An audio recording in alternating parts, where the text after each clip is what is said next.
நான் டாக்டர் பிரியதர்ஷினி. நீங்க பிரெக்னெண்டா இருக்கீங்க, மார்னிங் சிக்னஸ்னால ரொம்ப கஷ்டப்படுறீங்களா? டோன்ட் வரி, இது very common in first trimester.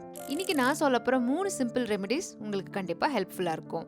Number 1, ginger. நீங்க இஞ்சி எடுத்துக்கிறப்போ உங்களோட வாமிட்டிங் சென்சேஷன் நல்லாவே கம்மியாகும்.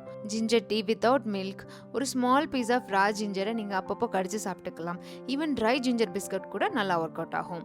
இது natural remedy and safe for most moms. Number 2, eat small and frequent meals. ஒரு மீல்ஸ்க்கும் இருக்கிற லாங் கேப்பை அவாய்ட் பண்ணிக்கோங்க. ஏன்னா நீங்க எம்டி ஸ்டொமக்ல இருக்கிறப்போ உங்களோட நாசியா அதிகமாகும். சிலருக்கு காலையில எந்திரிச்சுமே தான் நிறைய வாமிட்டிங் சென்சேஷன் இருக்குன்னு சொல்லுவாங்க. ஏன்னா நீங்க நைட் ஃபுல்லா கொஞ்சம் எம்டி ஸ்டொமக்ல இருக்கிறனால தான் காலையில எந்திரிச்சதுமே உங்களுக்கு வாமிட் வருது. நீங்க அதுக்கு என்ன பண்ணலாம், நீங்க எந்திரிச்சதுமே உங்களோட பிரஷிங் டைம், ரெஃப்ரெஷிங் டைமை கம்மியாக வச்சுட்டு நீங்க எந்திரிச்சதுமே சீக்கிரமா ஒரு கிளாஸ் மில்க் ஆர் ஃப்ரூட் ஏதாச்சும் நீங்க உடனே சாப்பிட்டுக்கலாம்.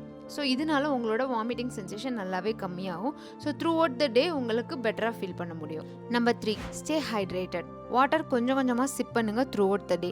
ஆல்ரெடி உங்களுக்கு வாமிட்டிங் இருக்குன்னா நீங்கள் டீஹைட்ரேஷனில் இருக்கிறதுக்கு நிறைய வாய்ப்புகள் இருக்குது. ஸோ நீங்கள் அப்பப்போ கொஞ்சம் கொஞ்சம் தண்ணி சிப் பண்ணுறது ரொம்ப ரொம்ப இம்பார்ட்டன்ட். உங்களுக்கு பிளைன் வாட்டர் குடிக்கிறப்போ நாசியாவாக இருக்குன்னா நீங்கள் இளநீராக குடிக்கலாம், ஈவன் லெமன் வாட்டர் கூட குடிச்சிக்கலாம். ஸ்ட்ராங் ஸ்மெல் இருக்கிற ஃபுட், ஆயிலி ஃபுட், காரமான உணவுகள் இதெல்லாமே நீங்கள் அவாய்ட் பண்ணலாம். ஏன்னா சிலருக்கு இது கூட வாமிட்டிங் சென்சேஷனை இன்டியூஸ் பண்ணும். உங்களுக்கு வாமிட்டிங் சிவியராக இருக்குது, ஃபுட்டு கூட எடுத்துக்க முடியல, வாட்டர் கூட உடனே குடித்தா இமீடியட்டாக வாமிட்டிங் வந்துடுது, ஒரு 4 hours ஆச்சு நான் இன்னும் எதுவுமே சாப்பிட முடியல அப்படிங்கிற சுச்சுவேஷனில் இருக்கீங்கன்னா டெஃபினட்டாக டாக்டரை பார்க்குறது ரொம்ப ரொம்ப இம்பார்ட்டண்ட். யூஸ்வலி மார்னிங் சிக்னஸ் 3 monthsலேயே முடிஞ்சிடும். பட் சிலருக்கு பார்த்தீங்கன்னா 5th month வரை கண்டினியூ ஆகும். So don't worry, 5th month அப்புறம் மோஸ்ட்லி நாசியாஸ்லாம் இருக்காது. ஐ நோ இது ரொம்ப கஷ்டமாக இருக்கும், பட் டோன்ட் வரி, இதுவும் கடந்து போகும்.